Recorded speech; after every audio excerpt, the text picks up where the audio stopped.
In episode 5, Hugh does come back to life, and Huey is shocked, but he quickly realizes it must have been his mother who did it.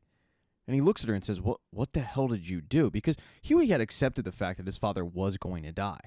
And she admits, the V fell out of your pocket and I injected him. And for a little while, it just seems like Hugh is back to being Hugh.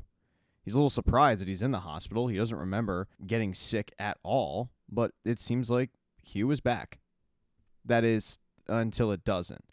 Quickly, signs start to emerge, like his memory. All of a sudden, he forgets the fact that Huey's mom left the room, and she just had left the room. Then, however, it goes from bad to worse a little later in the day when Hugh just vanishes. Huey's mom doesn't know where he is, and Huey was out grabbing some coffee. And as they look through the hospital, they quickly find Hugh standing in a room, not sure how he got there. The problem is he killed a doctor and he's holding his heart. The fact that Hugh just committed murder, that's a little bit of a surprise. Unfortunately, it doesn't take too long for a nurse to walk in, see the dead body, see the heart in Hugh's hand, and scream for help. And that is when Hugh shows off exactly what the V did to him. He's able to teleport through walls, but he's also able to kind of glitch into people. And as Hugh runs amok through the hospital, killing people, Huey and his mother are just trying to get him back. And unfortunately, Hugh is under the impression that Huey is 9 years old. He can't believe that Daphne, Huey's mom, is back. He's pissed off. He hasn't accepted the fact that she's come back, she's made amends, because he doesn't remember her doing any of that. In fact, he has a crazed look in his eye, and he starts going after Daphne quite a bit. And Huey has to get in his way and try to bring him back, which he eventually is able to do. And once they get Hugh back in a hospital bed, they both know that Hugh can't live like this. He certainly can't be a soup. Huey, already accepting the fact that his dad was going to die, injects his father with something that will kill him. And as the medicine goes to work, he and Daphne are able to say goodbye for the last time. Back over with Huey's girlfriend, or I don't know what they are. I guess it's kind of complicated. Annie's entire Starlight house has been trashed. It's graffiti written everywhere, and it's all from Firecracker supporters. They're also blaming Annie for the death of Ezekiel. Annie's having a really, really tough time with all of this. With her place trashed, she heads back to the Flatiron building, where she does ask Frenchie where Colin is, because he hasn't been answering her calls, and Frenchie has to make up an excuse, like he has no idea what happened to Colin. As Frenchie mothers milk, Annie and Kimiko sit around, kind of just waiting for something to happen. In walks Billy. Now, Billy did have a meeting earlier in the day with Joe Kessler, where Kessler pitched to him the idea that Kessler and Butcher go off and they kill Homelander together. But Butcher was oddly loyal to his group. Even though Kessler thinks that that's a pretty weak move, he doesn't think much of the boys, but Butcher disagrees, and he's not abandoning them. Kessler did, though, come bearing gifts. He came with the virus from Godolphin University, or at the very least, just the knowledge of the virus from Godolphin. And if you don't know what I'm talking about, hit the tab near the right-hand corner. It'll take you to a recap of Gen V. You're going to need it. Butcher lets the entire group know about this virus that is going to kill Soups. He knows that it's not powerful enough yet to take out Homelander, but he does have a certain VP-elect in mind. As he tells the group, though, the problem is he went to go get it, and Victoria Newman had already gotten it, so they need to get it from her first. In order to do that, they're going to need a presidential pardon for Stan Edgar. Mother's Milk is able to get this pardon for Edgar, and it's a pretty simple deal. Edgar gets them the virus, and he gets to go free. And it shockingly takes Edgar a lot to go along with this plan, but once he finds out that Victoria is injecting her own daughter with V, Stan Edgar's all about it, because what he wants is to get Zoe away from that monster. Luckily, Edgar has a pretty good idea of where Victoria would keep such a virus. Edgar has a farm that he used to bring her to as a kid. He rarely goes there, but it's the perfect secluded place where she could hide something like that. So everybody gets in the van and they head to the farm. When they get there, though, there's nobody there, but there's bloody handprints, so they know that something happened. They follow these bloody handprints to a basement where it's pretty clear that experimental use was going on with Temp V and animals. But all of this actually surprises Stan Edgar. Even he doesn't know exactly what happened here. And as Frenchie notes, It's not what they're finding, it's what they're not finding. Someone's been running tests of this virus, and they don't have any more. As the group is trying to make sense of everything, in walks Victoria Newman and a bunch of Secret Service. She got word of Stan Edgar being pardoned pretty much right away, and she had a good idea of where he would be headed. It's not exactly a sentimental reunion between the two because, after all, Victoria Newman did sell Stan Edgar up a river. But after the not-so-friendly hellos, Victoria says, "You have 5 seconds to tell me what happened to Samir or I'm covering this entire room with red." No one in the room has any idea who she's talking about except Stan Edgar. And he assures her that he doesn't know where Samir is, and they had nothing to do with his disappearance. Now, who is Samir? Well, Dr. Samir Shaw was Vaught's top R&D doctor when Stan Edgar was running the place. Then he got a little handsy with Victoria Newman, he knocked her up, and they had Zoe. Victoria and Samir are still very much a thing, very much in love. So it's very important to her that they find where Samir is because she cares a lot for him, and Stan pitches her on everybody working together to find Samir, which she reluctantly agrees to. As they start walking out of the building, Stan does address the fact that she's shooting up Zoe with Compound V, but Victoria defends her actions. And as those two get reacquainted, Billy is already planning on how exactly he's going to get the Godolphin virus and inject Victoria with it to kill her. That's when they run into the big problem on the farm, and probably what all those bloody handprints were from. See, all the animals they experimented on, they now have powers, and they're animals, so they're killing everybody. They run into some chickens, and they're able to get away from those, although some people do end up perishing. Nobody big, just, a couple of extras that can use it for their IMDb. They then run into a Compound V bull, but the coup de grace is the flying vampire-esque sheep. One of the ways that they're able to kill these animals is just from Victoria's powers. And if you're thinking, well, Annie probably helped with that too, she wanted to, but she's having trouble harnessing her powers. It's as if somebody didn't pay the electric bill. Pause for laughter. With Victoria really being the only one that can use her powers to get rid of these sheep, and these sheep flying all over the place and tearing people apart, they have to get to safety somehow, so they hide out in a barn, and that's where they find Samir. He tells the group that they gave the V to a hamster so they could test the virus on it.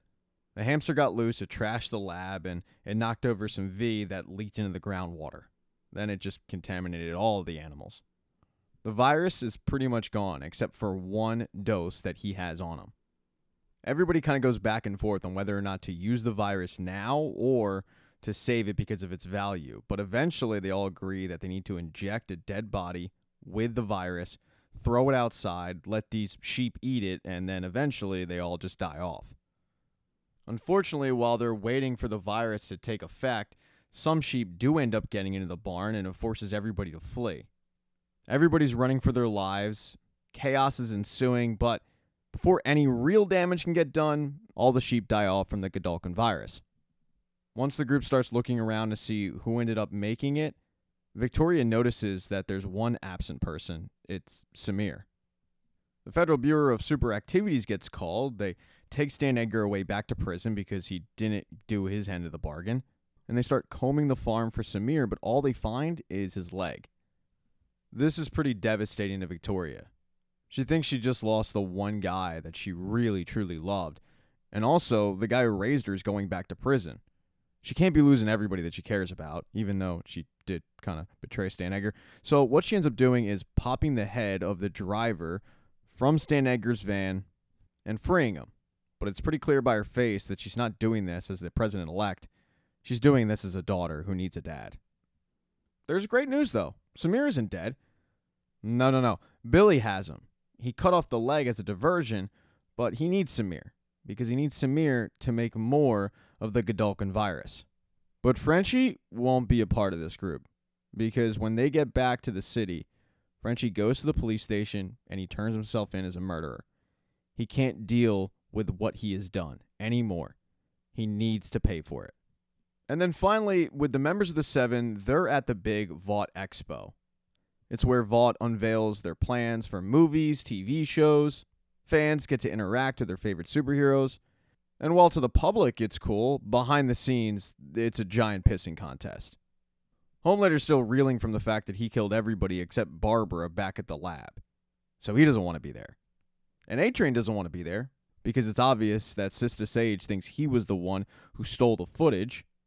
Firecracker also doesn't want to be there because she just got her ass kicked on national TV. And even though she's a sympathetic figure at this moment, she is pissed off at Sister Sage for setting her up, and she wants revenge. Even Ashley doesn't want to be at this expo because all her power has basically been taken away from her by Sister Sage. As if her day can't get any worse, Cameron Coleman, the key anchor of Vought News, dumps her. They were a thing, but now that she doesn't have power, he's not really into her being the dom to his sub. So that hurts. As she's reeling from this breakup, the A-Train walks up to her and he says, "I'm going to need your help. We vowed in Homelander's apartment to work together. Well, that's going to happen now because I need Sister Sage off my back. I'm the one who leaked that footage, and you're going to help me." And Ashley does not want to help him out, but A-Train makes a very, very convincing pitch that he knows exactly what Ashley's been doing this entire time, so she's going to help him out, whether she likes it or not.